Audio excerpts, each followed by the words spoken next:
$10.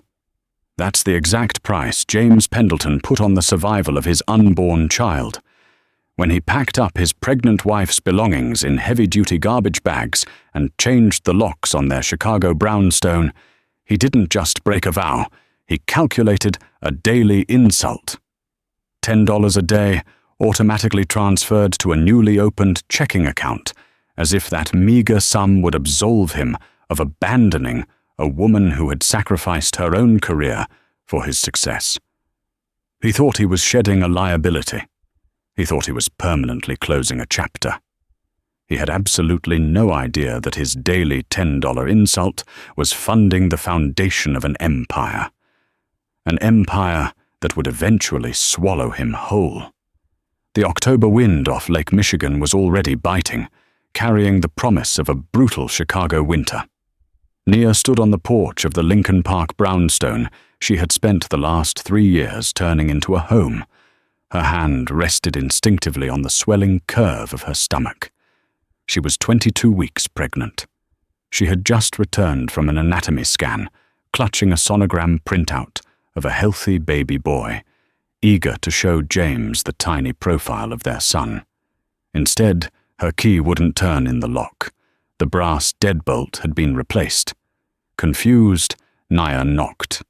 The heavy oak door swung open, revealing James. He wasn't in his usual relaxed weekend wear.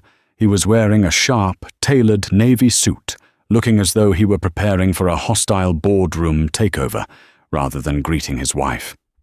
Behind him, stacked neatly in the foyer, were 3 large black contractor trash bags. "James, what's going on with the door?" Nia asked, stepping forward. James stepped into the threshold, physically blocking her entry. His blue eyes, usually warm, were flat and entirely devoid of emotion. "You can't come in, Nia." "What are you talking about? I live here.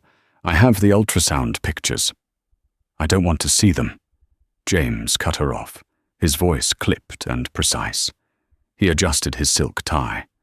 "I'm terminating the marriage. I've already had my lawyer file the paperwork. You'll be served by the end of the week." Nia stared at him, the wind whipping her dark curls around her face. The words felt like a physical blow, knocking the air from her lungs. "Terminating? James, we are having a baby. What is happening? Is this a joke?" "I don't make jokes about my future," James said coldly. "And unfortunately, you and the child are no longer part of it. I've just made junior partner at Vance and Sterling Financial. My trajectory is accelerating. I need a partner who aligns with where I am going, socially and financially. You don't fit the picture anymore, Nia." The sheer audacity of his words paralyzed her. When they met 5 years ago, James was drowning in student debt, struggling to pass his licensing exams. Nia, a brilliant software engineer, had worked 80-hour weeks to pay their rent, feed them, and fund his networking events. She had built the custom data aggregation software he used to impress his first major clients. She had given up her own position at a top-tier tech firm to become his unpaid analyst, editor, and emotional anchor. "I built you," she whispered, her voice trembling with a mixture of rage and profound shock. "You wouldn't even be at that firm if I hadn't coded the algorithms you passed off as your own market research." James scoffed, a patronizing smirk playing on his lips. "You helped. I executed. Let's not rewrite history. The point is, I'm moving on. Chloe Sterling and I, we have an understanding. Her father is the senior partner. It makes sense. This," he gestured vaguely toward Nia's pregnant belly, "does not." He reached into his breast pocket and pulled out a sleek, white envelope, extending it toward her. Nia didn't move to take it, so he shoved it into the pocket of her trench coat. "In there is a debit card tied to a new account in your name," James explained, his tone infuriatingly clinical. "I've set up a recurring wire transfer. You will receive exactly $10 a day. It's enough to buy a meal. Don't ever say I didn't provide for you or the kid. Consider it my grace. Now take your bags. My movers are coming in an hour to clear out the rest of the useless clutter." He pushed the 3 trash bags onto the porch. They landed with a heavy, unceremonious thud. Before Nia could scream, before she could cry, before she could unleash the absolute fury boiling in her veins, James stepped back and shut the door. The sound of the new deadbolt clicking into place echoed loudly over the howling wind. Nia stood alone on the porch, a pregnant black woman discarded like yesterday's garbage, left with 3 trash bags and a daily allowance that wouldn't even cover the cost of a decent sandwich in the city. She didn't cry. The shock was too absolute, too freezing. She dragged the heavy bags down the steps, one by one, to her 2012 Honda Civic parked on the street. She loaded her life into the trunk, got into the driver's seat, and stared at the steering wheel.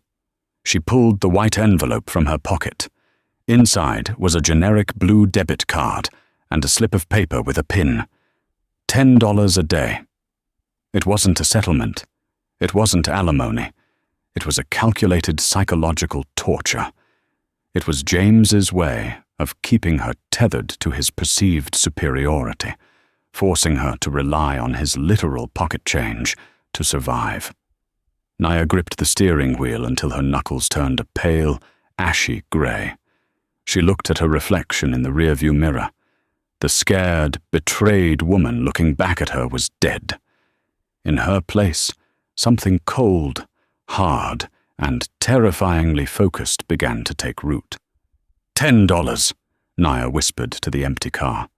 I'll make you choke on every single dime. The first night in the Honda Civic was a masterclass in human suffering.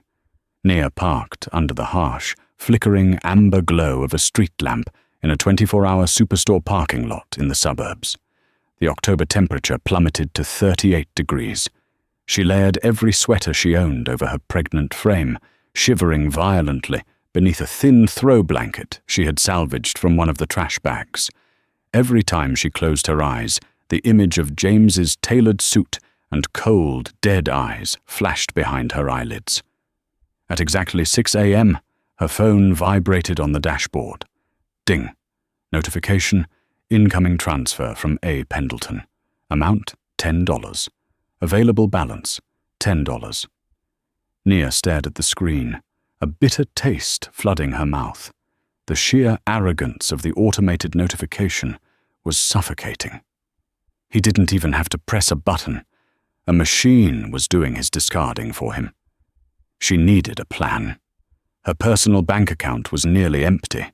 James had meticulously drained their joint accounts over the past month, transferring the bulk of their liquid assets into offshore trusts she couldn't immediately access without expensive legal representation. Lawyers required retainers she no longer had. Her family was long gone. She had lost her mother to cancer years ago, and her father had never been in the picture. She was entirely, profoundly alone.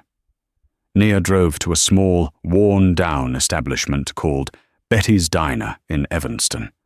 It was cheap, it was warm, and a faded sticker on the window promised free Wi-Fi. She walked in, her clothes wrinkled, deep bags under her eyes, but her spine straight. She sat at a corner booth and pulled out her laptop, the only valuable item James had allowed her to keep, likely because it was 4 years old and covered in stickers. When the waitress, an older woman with kind eyes and a name tag that read Martha, came over, Nia looked at the menu. "Just a small black coffee and a side of toast, please." Total cost, $4.50.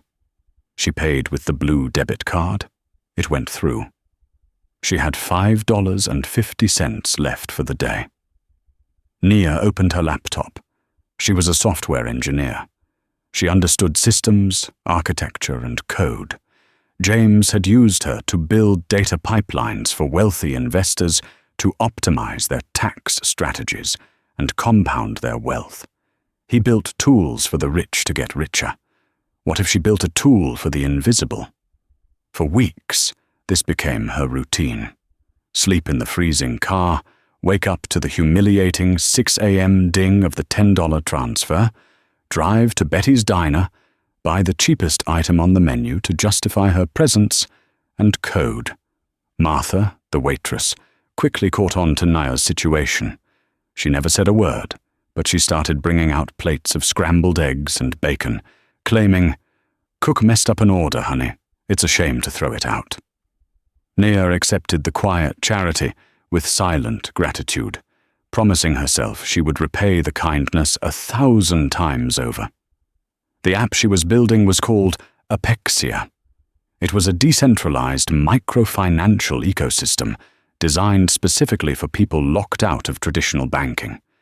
It utilized a revolutionary algorithmic structure that allowed users with minimal income to pool micro-investments, secure zero-interest emergency microloans backed by community validation, and bypass the predatory fees of traditional banking.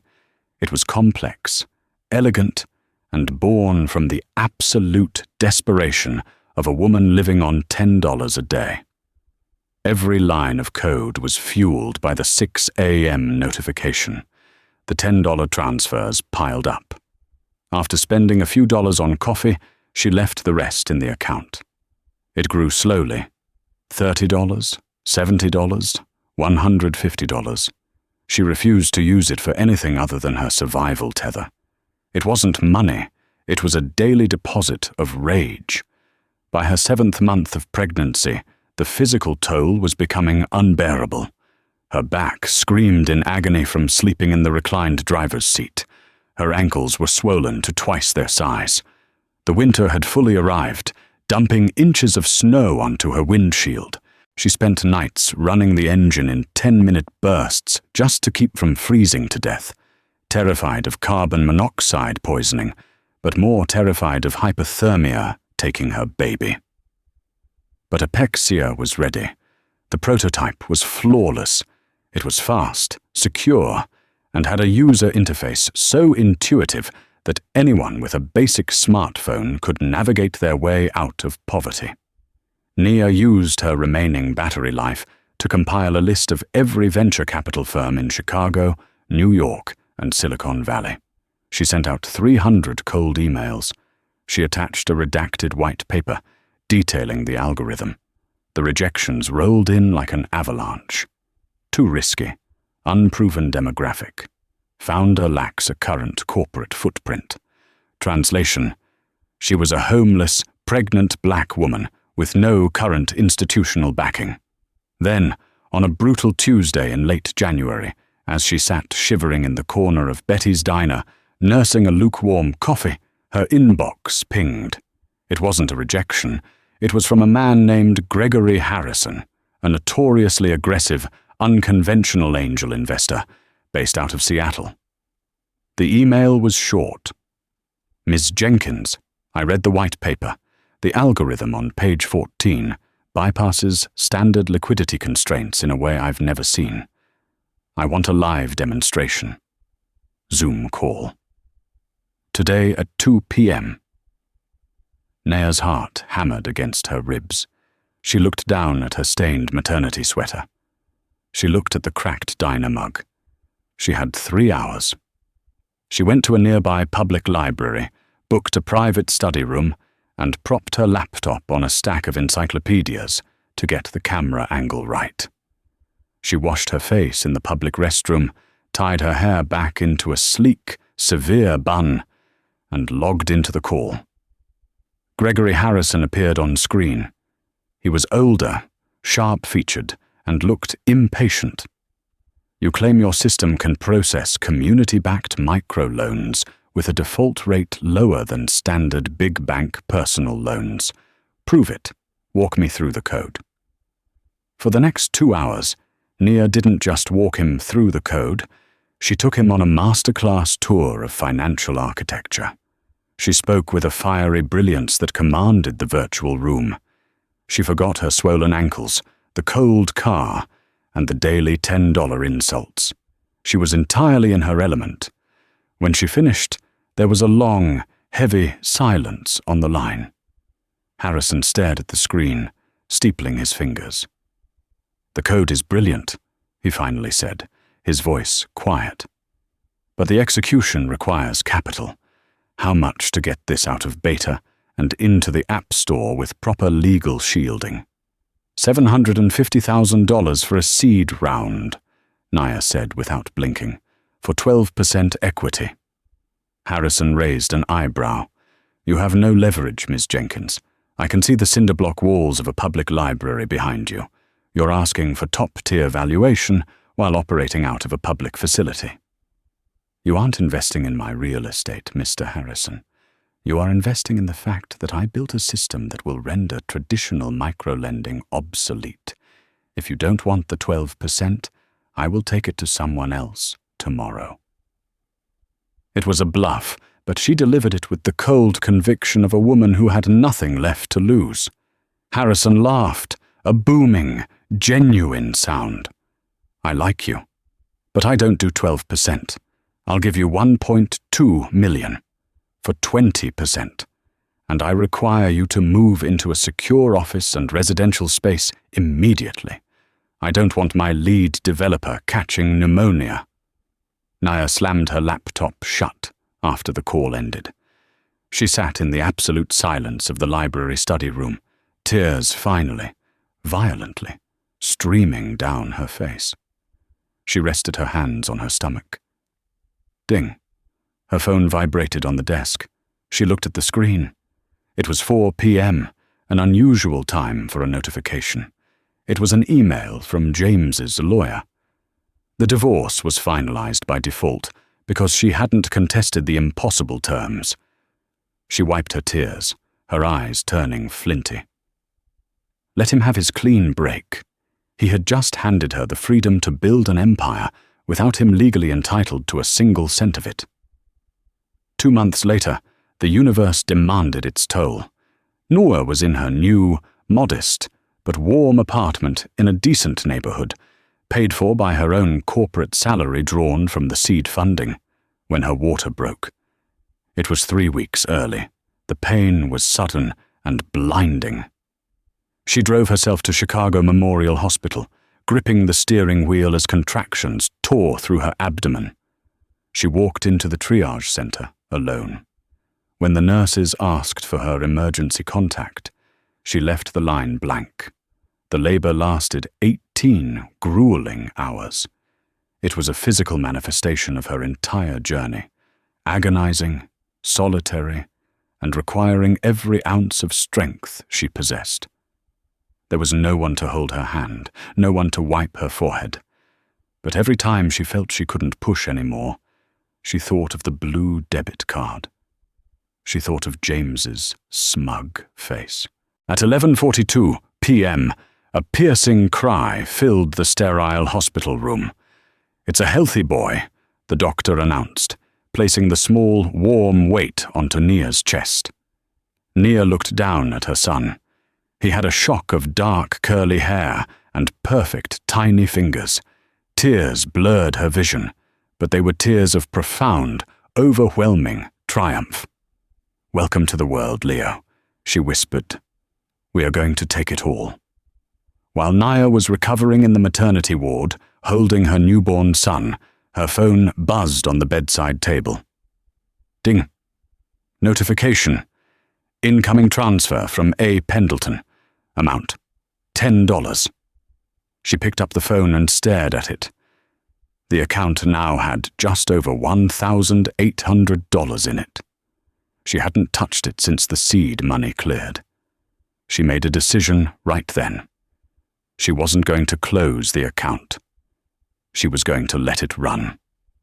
It would serve as the ultimate ledger of James's arrogance.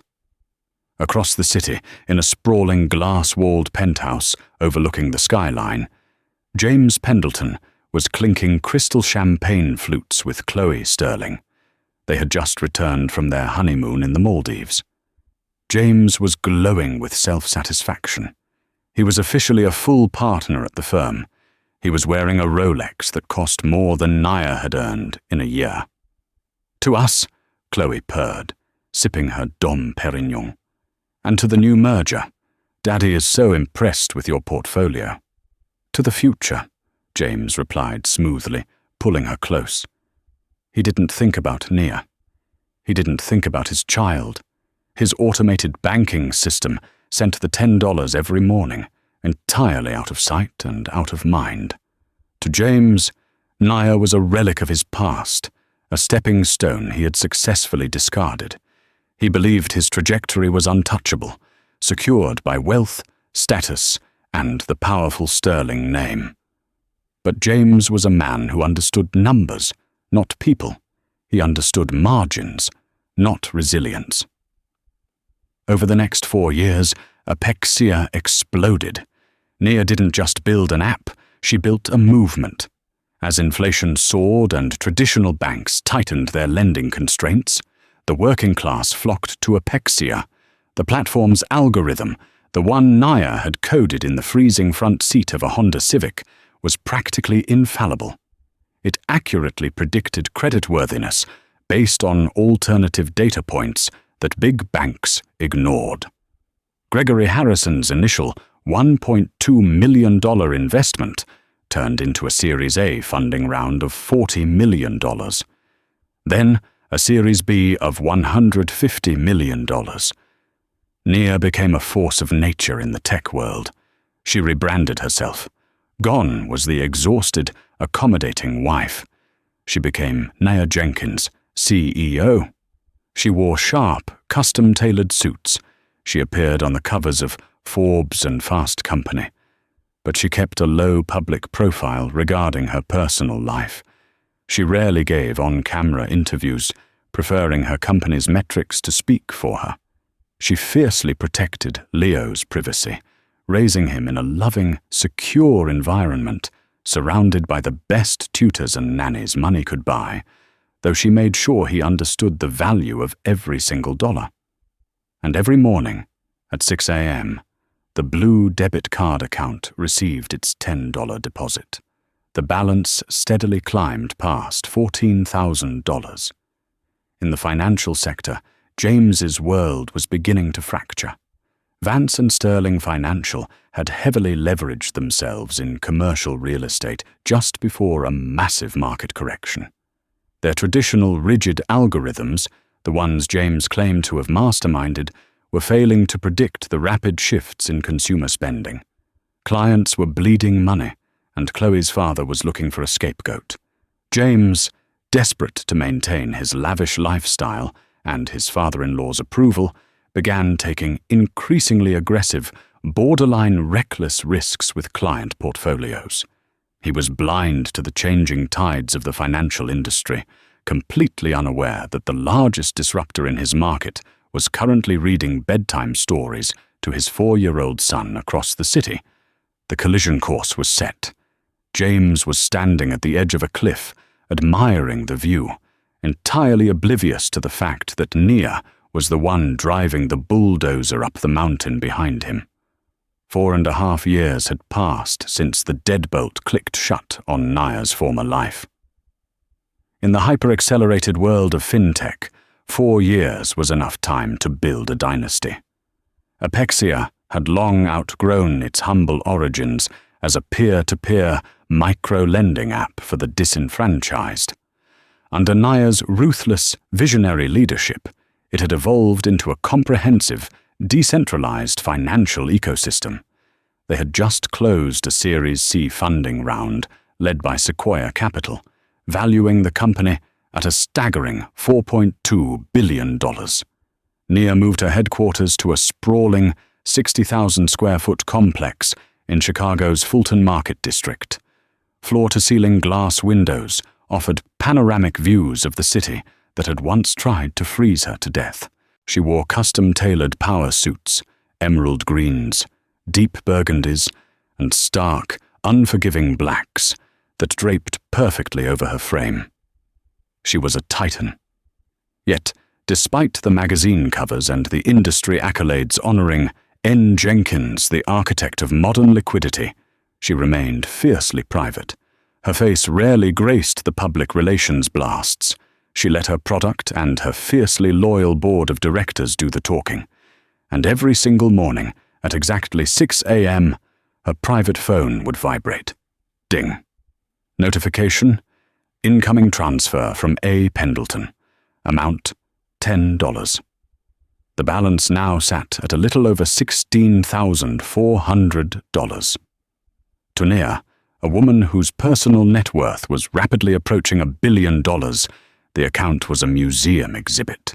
It was a daily reminder of the arrogance of traditional power structures, a digital monument to the man who thought her absolute ceiling of worth was a $10 bill. She never touched the money. She just let the ledger grow, a ticking time bomb of poetic justice. While Nia was ascending to the stratosphere, James Pendleton was discovering the terrifying reality of gravity. Sterling Partners, the prestigious firm he had sacrificed his marriage and his child to claw his way into, was bleeding out. The post-pandemic shift in the economy had utterly decimated their commercial real estate portfolios. The monolithic office buildings Richard Sterling had leveraged to the hilt were sitting empty, generating zero revenue while the interest rates on their massive loans skyrocketed. James's life with Chloe had devolved from a glittering high-society dream into a claustrophobic nightmare. They lived in the penthouse, but the maintenance fees were 3 months in arrears. Chloe, entirely oblivious to the concept of budgeting, continued to rack up charges at Neiman Marcus and book first-class flights to Milan, throwing screaming tantrums when James's credit cards inevitably declined. The breaking point arrived on a dismal Tuesday morning in late October, exactly 5 years to the week since James had left Nia on the porch with 3 trash bags. Richard Sterling called an emergency meeting in the executive boardroom. The older man looked a decade older than he had a year ago, his skin grey, and his hands shaking as he tossed a thick, red-bound financial audit onto the mahogany table. "We are carrying $400 million in toxic commercial debt," Richard announced, his voice echoing in the dead silence of the room. He glared directly at James. "And your retail division, James, has hemorrhaged 60% of its client base in the last 18 months. They are taking their money to these new fintech platforms, specifically to Apexia." James adjusted his tie, feeling a cold sweat break out on the back of his neck. "Richard, Apexia is a fad. It's an unregulated algorithmic toy for the working class. Our clients are high net worth individuals." "Our clients are leaving, James," Richard roared, slamming his fist on the table.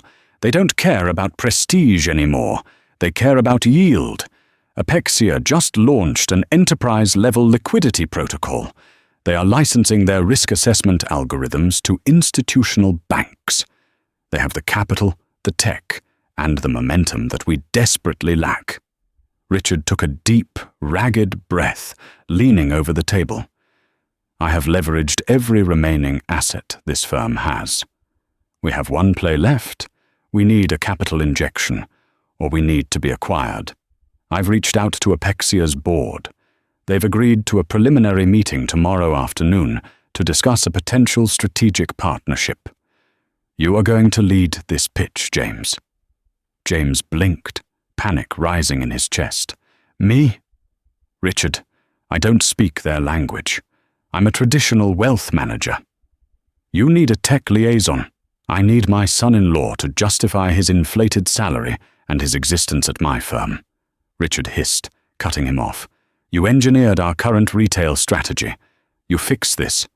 You walk into that building. You charm their executive team, and you convince them that Sterling Partners has the legacy infrastructure they need to go public. If you fail, James, this firm files for Chapter 11 by Christmas. And if my firm goes down, I am cutting you and Chloe off permanently." James left the meeting feeling as though the floor had vanished beneath his expensive Italian loafers. He spent the entire night in his office, furiously skimming through Apexia's public filings. He saw the name of the CEO, N. Jenkins, but his panicked brain never made the connection. Jenkins was one of the most common surnames in the country, and the idea that his discarded, ruined ex-wife could be running a multi-billion-dollar fintech empire was quite literally beyond his capacity for imagination. He assumed N. Jenkins was some abrasive Silicon Valley tech bro with a Patagonia vest and a god complex. He could handle a tech bro. He just had to sell them on the illusion of Sterling Partners' prestige. He had to fake it until he survived. The next afternoon, James arrived at the Apexia building in Fulton Market, accompanied by 2 junior analysts who looked equally terrified. The contrast between Sterling Partners' dark, stuffy, wood-paneled offices and Apexia's headquarters was jarring. Apexia was a fortress of light, glass, and kinetic energy. Sleek holographic displays tracked global market microtrends in the lobby. Young, sharp-eyed engineers and financial architects moved with purpose, carrying tablets and speaking in a rapid-fire cadence of code and capital. James felt like a dinosaur walking into a spaceport. A receptionist with an earpiece guided James and his analysts to the top floor, escorting them into a massive boardroom that seemed to float above the Chicago skyline. The table was made of a single, continuous slab of polished black quartz. Sitting at the far end of the table was Gregory Harrison. The angel investor had aged, his hair now entirely silver, but his eyes were sharper than ever.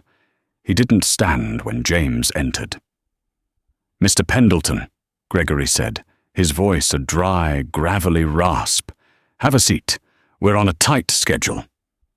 James forced his most winning, confident smile, the one that used to make Naya swoon when they were broke college students.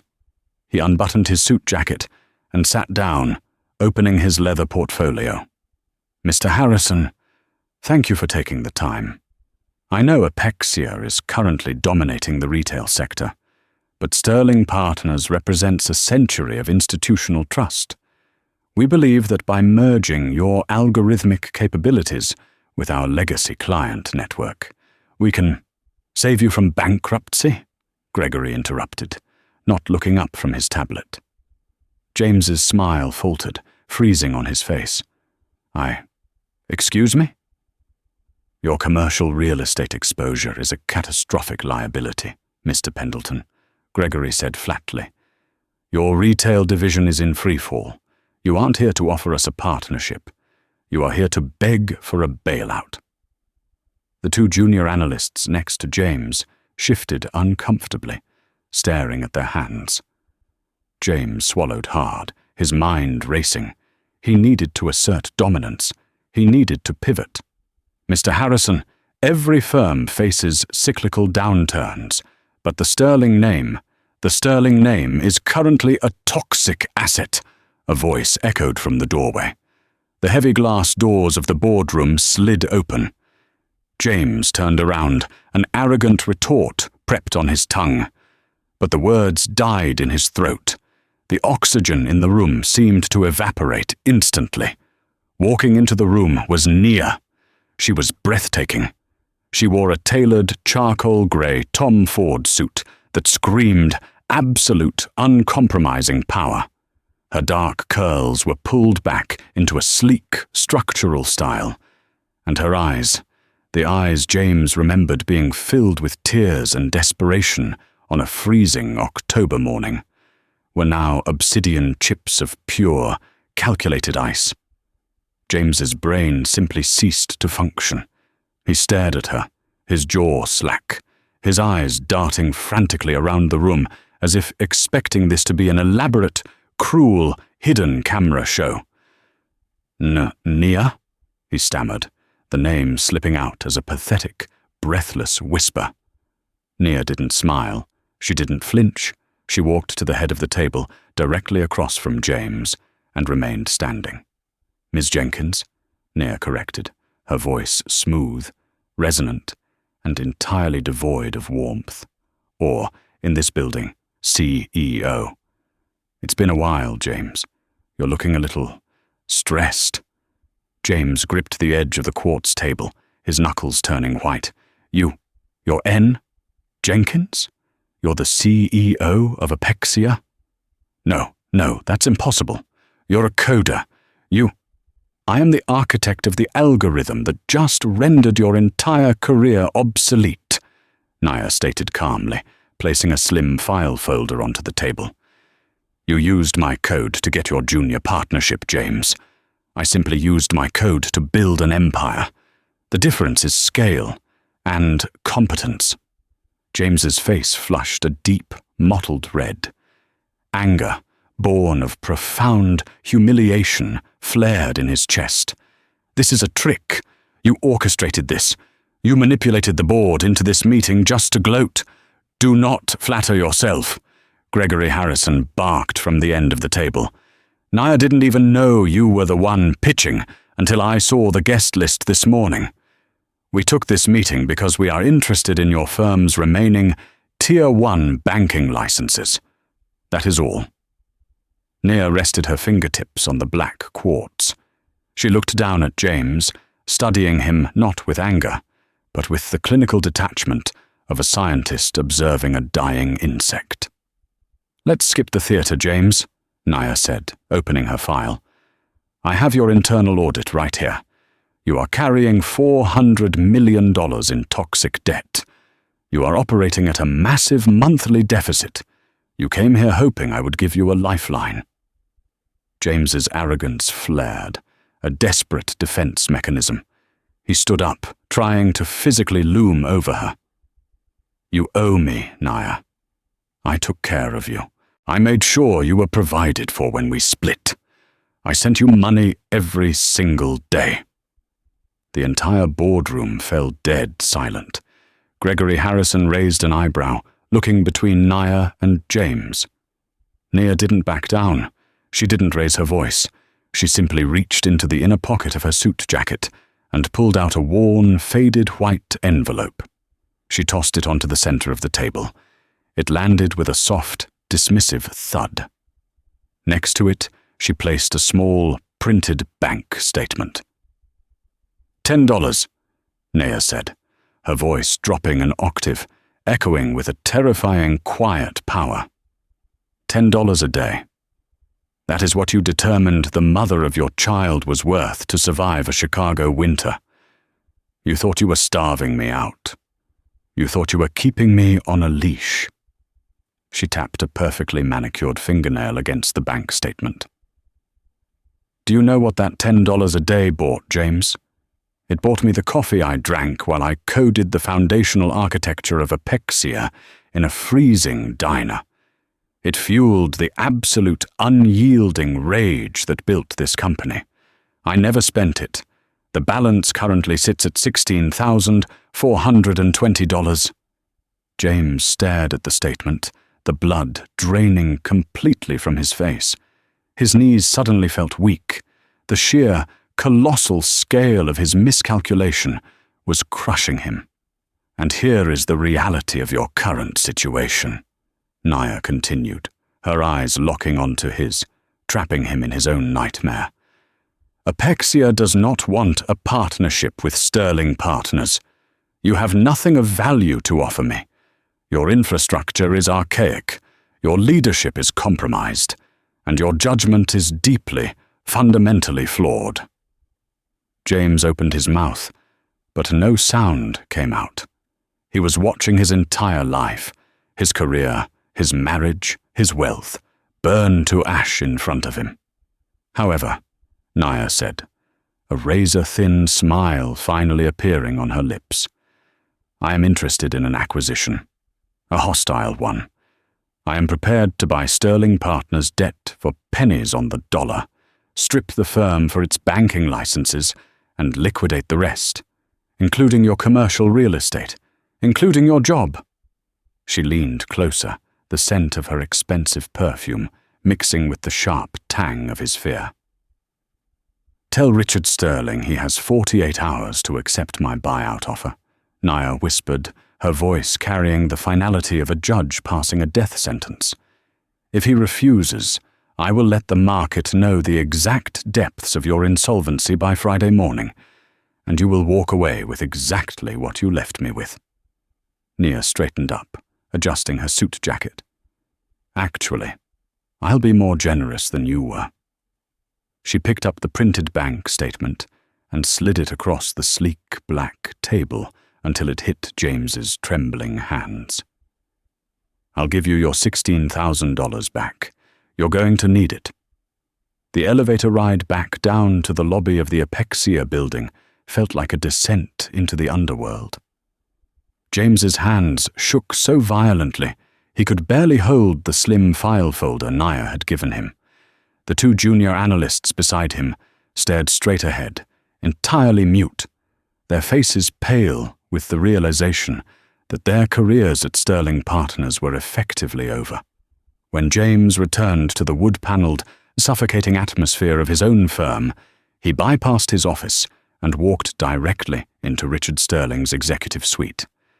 Richard looked up from a crystal tumbler of scotch.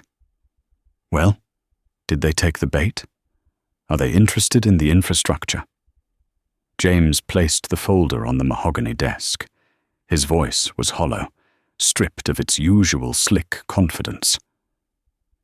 "They don't want a partnership, Richard. They want a hostile acquisition. They are offering to buy our debt for 12 cents on the dollar. They plan to strip the banking licenses and liquidate everything else." Richard's face contorted in rage. He stood up, knocking the tumbler over. The amber liquid seeped into the blotter. 12 cents? That's an insult. That's a liquidation of my grandfather's legacy. Who the hell do they think they are? I will drag this out in federal court for a decade before I let some tech startup gut us.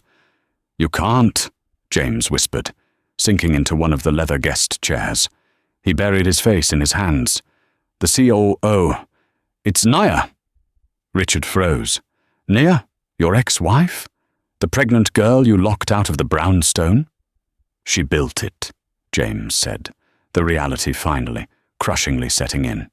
"She built the algorithm while she was living in her car. And she has our internal audit. Richard, all of it. If we don't accept the buyout by Friday, she's going to leak our insolvency to the market. We won't just be bankrupt, we'll be investigated by the SEC for the retail losses we've been hiding." Richard stared at his son-in-law, his expression morphing from rage to profound, utter disgust. "You arrogant, stupid boy," Richard hissed, his voice dropping to a lethal whisper. "You threw away a visionary because she didn't fit your country club aesthetic, and now she is holding the axe over my neck. You brought this plague into my house, James." Desperation is a powerful hallucinogen, and James's mind desperately clawed for a lifeline. A twisted dark thought bloomed in the panic of his unraveling reality. The child. Nia had a son. His son. If she was a billionaire and he was the biological father, surely there was leverage there. Surely he was entitled to something. Paternity rights, joint custody, a massive child support settlement. Without another word to his enraged father-in-law, James bolted from the office. He drove frantically to the offices of William T. Harding, one of the most ruthless, expensive family law attorneys in Chicago. James slapped his platinum credit card on the desk to secure an emergency consultation, praying the charge would go through before Richard froze his accounts. Harding, a shark of a man with slicked-back silver hair, listened to James's frantic story. He then pulled up the electronic public records of James and Noah's divorce from 5 years prior. The lawyer leaned back in his chair, peering at James over his reading glasses. "Mr. Pendleton, you drafted this divorce decree with your own legal counsel, correct?" "Yes, to protect my assets when I made junior partner," James said, pacing the carpet. "But the circumstances have drastically changed. She has billions. I want shared custody. I want access to my son." Harding let out a sharp, humorless bark of laughter. He turned his monitor around so James could see it. "You outsmarted yourself, James. Look at Section 4, Paragraph B. In your absolute rush to ensure your ex-wife couldn't touch your newfound wealth, your lawyers drafted a draconian severance clause. You voluntarily, irrevocably terminated all parental rights and obligations in exchange for an uncontested default judgment. James stopped pacing. But I'm the biological father. And legally you are a ghost, Harding stated coldly. You signed a document stating that the unborn child was not your financial or moral responsibility. You waived all rights to future claims, custody, or visitation. And because Naya didn't contest it, likely because she didn't have a lawyer and was desperate, the judge stamped it. It is ironclad. If you try to sue a woman with a $4 billion valuation for custody of a child you legally abandoned, her legal team won't just destroy you in court. They will have you sanctioned for frivolous litigation. You have absolutely nothing. James stumbled out of the law office, the world tilting violently on its axis. He drove back to the penthouse, desperate for the one thing he thought he still had: his marriage to Chloe. He found her in the master bedroom, surrounded by open Louis Vuitton luggage. Her closet was half empty. "Chloe, what are you doing?" James asked, his voice cracking. She didn't stop folding her cashmere sweaters. "My father called me, James. He told me everything. He told me the firm is gone, the money is gone, and we are functionally bankrupt because you couldn't keep your brilliant first wife happy." "Chloe, please, we can start over. I have my licenses." Chloe zipped the suitcase shut and finally looked at him. Her eyes were as cold and empty as his had been the day he locked Naya out. "I married a rainmaker, James. I didn't marry a liability. My father is liquidating my trust to save himself, and I am moving to Paris to stay with my mother until the dust settles. The penthouse is in the firm's name. The bank will be foreclosing by the end of the month." She grabbed her designer purse and walked past him, the scent of her expensive perfume lingering in the empty, silent apartment. James collapsed onto the unmade bed. The fortress he had built on the foundation of his own arrogance had not just fallen, it had been atomized. By the time the opening bell rang on Wall Street that Friday morning, the financial world had already tilted on its axis. The press release issued by Apexia was not merely a corporate announcement, it was a public execution. It detailed the acquisition of Sterling Partners' remaining Tier 1 banking licenses and legacy infrastructure for 12 cents on the dollar. More devastatingly, the filing legally required Apexia to disclose the rationale for the severely discounted purchase price. In a move of calculated, ruthless transparency, Naya's board published a sanitized summary of Sterling Partners' internal audit. The market instantly saw the $400 million in toxic commercial real estate debt. They saw the catastrophic hemorrhaging of retail clients. Within 45 minutes, Sterling Partners ceased to exist as an independent entity. James Pendleton arrived at the glass and steel high-rise that housed his firm at 8 a.m., desperate to salvage his office, his hard drives, or at least a shred of his dignity. He swiped his gold-trimmed keycard at the private executive elevator. The light flashed a harsh, unforgiving red. Access denied. He tried again, his hands shaking. Before he could swipe a third time, two burly private security contractors in dark suits flanked him. Standing behind them was a woman James didn't recognize, a sharp-featured executive with a clipboard, wearing an Apexia visitor badge. "Mr. Pendleton," she asked, her voice entirely devoid of inflection. "I am Ms. Caldwell, head of Transitional Human Resources for Apexia.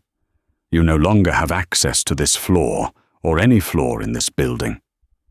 "My belongings are up there," James stammered, his face flushing hot as junior analysts and mid-level managers watched him from the lobby. "I have personal files, client contact lists, You can't just lock me out of my own firm.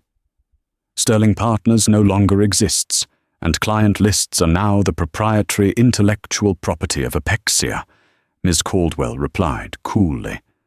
She signaled to one of the guards, who handed James a standard-issue, medium-sized cardboard banker's box. We had your office cleared under the supervision of our legal team. Only strictly personal items were retained. Your termination is effective immediately, categorized under gross negligence and fiduciary breach. As such, any severance packages or deferred compensation outlined in your previous contract are null and void. James looked down into the cardboard box. Inside was a framed photo of him and Chloe in the Maldives, a Mont Blanc pen, and his spare gym shoes. It was the exact, pathetic equivalent of 3 heavy-duty garbage bags left on a porch. The descent from the penthouse of Chicago high society to the absolute bottom was not a slow slide. It was a terrifying, vertical drop. Within 2 weeks, the bank foreclosed on the penthouse, exactly as Chloe had predicted. Her high-priced divorce attorneys served him papers at a cheap, hourly motel on the outskirts of the city, citing irreconcilable differences and financial abandonment. Because James's assets had been frozen by a legion of creditors trying to recoup the losses from his toxic real estate bets, he couldn't afford a lawyer to contest the divorce. He lost everything. Desperation breeds madness, and in late November, James attempted one final, incredibly foolish twist of the knife. He reached out to Trent Lawson, a notoriously sleazy financial tabloid journalist. They met in a dimly lit, sticky-floored dive bar in the South Loop. James slid a thumb drive across the table, promising a bombshell story. The true architect of Apexia. He planned to claim that Nia had stolen the foundational code from his own private algorithms while they were married, painting her as a manipulative thief who hijacked his genius. "If you publish this, it will tank their stock," James whispered, his eyes wild, nursing a cheap beer. "I just want a percentage of what you make on the short sell, Trent. We can ruin her." Trent smiled, took the thumb drive, and left. 48 hours later, James was awakened by a violent pounding on his motel room door. He opened it to find 2 process servers and a senior partner from a terrifyingly prestigious corporate litigation firm. Nia hadn't just anticipated his move, she had laid a trap. The lawyers presented James with a thick binder of digital forensics. They had time-stamped, blockchain-verified proof of every single keystroke Nia had ever made while coding Apexia, tracing back to the IP address of Betty's Diner. Furthermore, they produced audio recordings, legally obtained by Trent Lawson, who had immediately sold James out to Apexia's PR team for an exclusive, authorized profile on Nia's philanthropic efforts. "Mr. Pendleton," the lawyer said, his voice dripping with venom, "you are attempting to defraud a multi-billion-dollar publicly traded company. We have drawn up a comprehensive non-disclosure agreement. If you sign it, you agree to never speak the name Nia Jenkins or Apexia in a public or private forum for the rest of your natural life. If you refuse to sign it, we file a defamation and corporate espionage suit against you for $50 million by noon today. We will not just bankrupt you, we will ensure you face federal criminal charges." James's hands trembled so violently he could barely hold the pen. He signed the NDA on the peeling veneer of the motel nightstand, effectively silencing himself forever. 6 months later, the brutal Chicago winter returned in full force, bringing blinding sleet and sub-zero wind chills off Lake Michigan. James stood on the freezing pavement outside Le Petit Marquis, one of the most exclusive, Michelin-starred restaurants in the Gold Coast neighborhood. He was wearing a thin, poorly insulated uniform coat. He was no longer a junior partner. He was a valet. It was the only job he could secure that didn't run a thorough background check into his destroyed financial history. His fingers were entirely numb, and his breath plumed in the freezing air. He spent his nights parking $150,000 sports cars for men who used to beg him for investment advice. The humiliation was a physical ache in his chest, far worse than the cold. At 8:30 p.m., a sleek, custom-armored midnight black Cadillac Escalade glided silently up to the valet stand. The vehicle practically radiated wealth and untouchable status. James stepped forward, pulling open the heavy rear passenger door, forcing the subservient, hollow smile he had perfected over the last few months. "Welcome to Le Petit Marquis, sir, ma'am." The interior of the Escalade was bathed in soft, warm, amber light. The leather smelled of rich vanilla and money. Sitting in the back seat was Naya. She wore a breathtaking, floor-length camel hair coat and subtle, flawless diamond stud earrings. She looked radiant, rested, and entirely in her element. Sitting beside her, strapped securely into a custom leather booster seat, was a bright-eyed 5-year-old boy. Leo was bundled in a tiny designer peacoat, laughing as he tapped a game on a holographic tablet. He had James's jawline, but his brilliant, alert eyes were entirely his mother's. James froze. The cold air rushed into the warm cabin of the SUV. He stopped breathing. His hand gripped the heavy door handle, his knuckles turning white. "Nia," he breathed, the word slipping out before he could stop it, a violation of his NDA that he no longer cared about. Nia turned her head slowly. She looked at the shivering, broken man holding her car door open. James braced himself for her anger, for her mocking laughter, for the gloating triumph she had earned. But there was nothing. Her eyes, dark and striking, washed over him with the absolute, chilling indifference one reserves for a smudge on a window pane. She didn't see an ex-husband. She didn't see an enemy. She saw a valet. She saw a ghost. She reached forward and pressed a button on the center console. The heavy door pulled itself smoothly out of James's frozen grip, closing with a solid, definitive thud. The tinted window remained up. The Escalade idled for a moment before the driver smoothly pulled it into the VIP parking lane, leaving James standing on the curb as the sleet began to aggressively coat his thin jacket. James stood there, entirely hollowed out. The city roared around him, but he heard nothing but the rush of blood in his own ears. Then, deep inside his worn coat pocket, his cheap, prepaid smartphone vibrated. He pulled it out with stiff, blue fingers. The screen was cracked, spiderwebbed with shattered glass. He pressed the power button, squinting against the harsh glare of the lock screen. Ding. Notification. Incoming transfer from N. Jenkins. Amount, $10. Memo. Daily allowance. James stared at the screen as the snow gathered on his shoulders. She had set the automated transfer up on his new, pathetic checking account. It wasn't about the money. It was the ultimate, inescapable ledger of his sins. It was a daily, digital shackle tying him to the exact moment he threw his future away.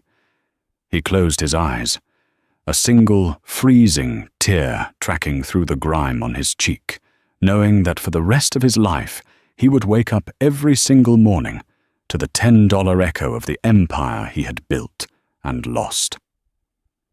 True power is rarely inherited. It is forged in the crucible of absolute betrayal. James Pendleton calculated his wife's worth at $10 a day, believing his wealth and status made him untouchable. He failed to understand that arrogance is a brittle armor, while desperation is an unstoppable engine. Nia Jenkins did not just survive the humiliation of being discarded. She weaponized it. She took the meager scraps meant to break her and transformed them into the foundation of a financial empire that eventually swallowed her oppressor whole. The tragedy of James is not just that he lost his wealth, his firm, and his family. It is that he engineered his own demise through a profound underestimation of the woman he claimed to love.